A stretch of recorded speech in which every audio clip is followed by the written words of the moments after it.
Hello YouTube, this is Detroit Borg, and in this video we're going to take a look at the Retina displays on the iPod Touch 4th generation and the iPhone 4.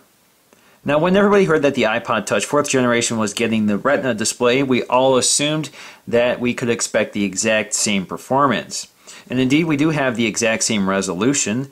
However, there are some differences. The iPhone 4 has a IP or in-plane switching TFT or LCD display, while the iPod Touch has a twisted pneumatic display. So although they have the same resolution, their performance differs slightly. Now the benefits of having an in-plane switching display like the one on the iPhone 4 and the iPad is the ability to view this at various angles without losing color fidelity and contrast. Now when you're looking head on, they look about the same. It's only when you turn them to the side or rotate them around that you see the effect of in-plane switching versus twisted pneumatic. So again, we have the iPod on the left and the iPhone 4 on the right, and if we move them to the side, you can see that the iPod is getting darker. Now it doesn't look too bad from this angle. You can see it's a little darker than the iPhone 4, and it's now cast in a blue color. Now if we rotate this to the other direction, we'll see more of an effect. So now we can see that the iPod Touch is much more blue and much lighter in color. Again, it's lost some of its contrast. So let's rotate them around. Again, you can see the iPod Touch is bluer next to the iPhone 4. So even at this less extreme angle, it's still showing the effect.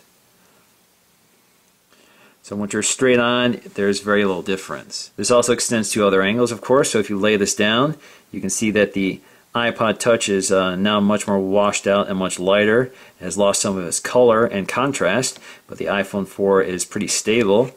And we can do it in the reverse angle here.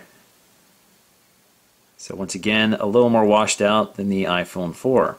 But of course the resolution is just as good, so let's zoom up and take a look at the difference. So here we have the iPod Touch, and if we pan over to the iPhone 4, again it looks very similar. There's no difference that I can tell from my eyes.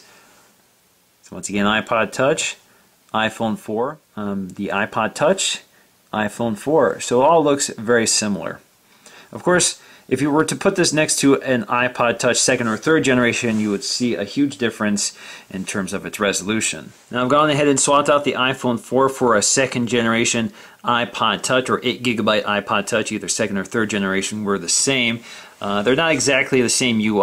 I don't have a wallpaper on here, and I don't have some of the icons or apps on here to compare it against, but we should be able to see pretty clearly. So now we're going to use the music icon here. Again, this is the 4th generation iPod, and this is the 2nd generation.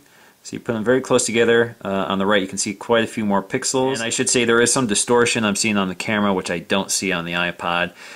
So it does look even better in person. And the iPod 2nd generation doesn't look quite this bad in person. Do the rotation test here. We can see that both of them are TN displays, so they will have the same drawbacks. Again, everything shifts toward a lighter, bluer color, and it loses some contrast in color. Now, performance is slightly better on the 4th generation, largely because, according to iFixit, the LCD display is laminated to the glass, so there's less distance between the glass and the display itself, so there is less refraction, so you get less distortion when you're looking at it from an angle. But overall, the effect is not that significant. The real benefit here, of course, is the higher resolution. So once again, this is Detroit Borg taking a look at the Retina display on the iPod Touch 4th generation. Thanks for watching.